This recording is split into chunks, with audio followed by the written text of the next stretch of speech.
Rav Wasserman is bringing us Shlomo HaMelech, and all of what he's saying today, this entire paragraph, is in the name of Rabbeinu Yonah, one of the Rishonim, one of the earlier sages, that was of the family of the Ramban, Rabbeinu Yonah, that wrote Sha'arei Teshuva. And he writes the following. He says, how should man be tried in order that his inner self be known? Through those whom he praises. We must see those whom he praises. If he always praises good people, it's a sign that he too is basically good. If this guy always says, listen, this rabbi is Talmid Chacham, this guy is a good guy. Why is he a good guy? Oh, he does good things, he gives, he's generous, he serves HaShem, he keeps Shabbat, if he's not Jewish, he's a righteous Noahide, and so on and so forth. Well, how much money does he have? I don't know. How much money did he donate to me? I don't know. What does he do for a living? I don't know. Oh, so you're judging him based on the things that he actually does and not necessarily what he has, not his bankroll. Okay, so you're judging people that are good. You're constantly looking up to people that are good. Chazaku Baruch. Why? Why Chazaku Baruch? They're good. No, you praise people that are good on a regular basis. That means that you're good. That means that inside you are pure. You're good. Because that's who you admire. You admire people that you want to be like. If you want to be like the good people, that shows a lot about yourself.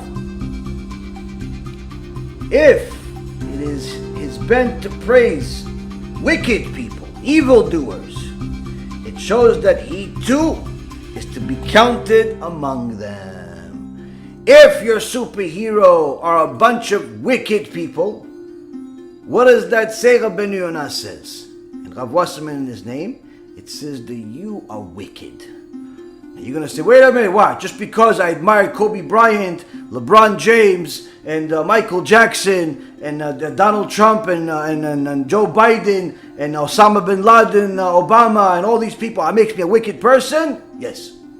Yeah, it makes you a wicked person. That's offensive, Rabbi. Let it be offensive, it's true. Why?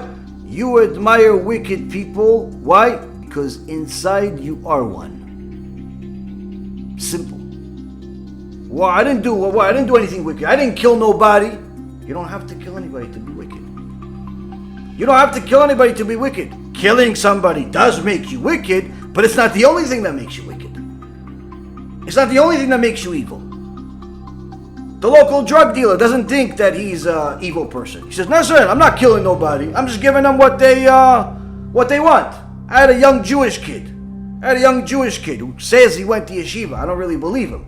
But anyway, he says he went to yeshiva. And after one of my talks in this community, after the shiur, he says, so wait, so according to me, like I made the rules. Like I was at Mount Sinai over there with Moshe Rabbeinu, Chavruta, and Hashem said, listen, Moshe, meet Yaron. Yaron, Moshe, here you go, I'm going to give both of you the Torah, like as if it's my rules. He said, so according to you, Rabbi, you really can't sell drugs, you're saying. You mean like drugs that are illegal drugs? I said, yeah, whatever, illegal or, whatever you want to call it. Of course you're not allowed to sell it. Well, why not? I'm just providing a service. This is what he said to me. And I have a witness. One of my... I'm telling you, there was a bunch of people next to us. I couldn't believe my eyes. I wanted to start crying. The little kid, this little, 14, 15-year-old kid, this little peanut, got the education of the Malach HaMavet. His teacher may have been Hitler or something. I don't know. Somebody taught this kid that providing people drugs is providing a service. Like, what? It's not my fault if they want to take it. They want it. I'm selling it. I want to make money. They want to take drugs. It's their problem. That's the mentality of a wicked person. But not just wicked, Rabotai. Evil. Of course, the kid could do Teshuva.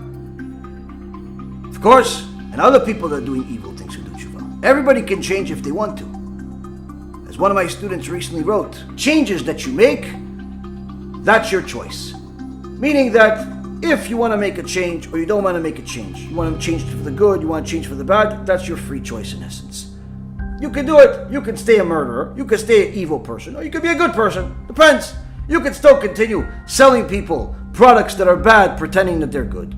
You can still continue providing people a service that's going to destroy their business. You can continue doing all types of wicked things. Or you can change. Now, what does that have to do with the people that you admire? Because the people that you admire, they do what you want to do. You admire their life because of what they do. And what they're doing for sure is wicked if they're wicked people.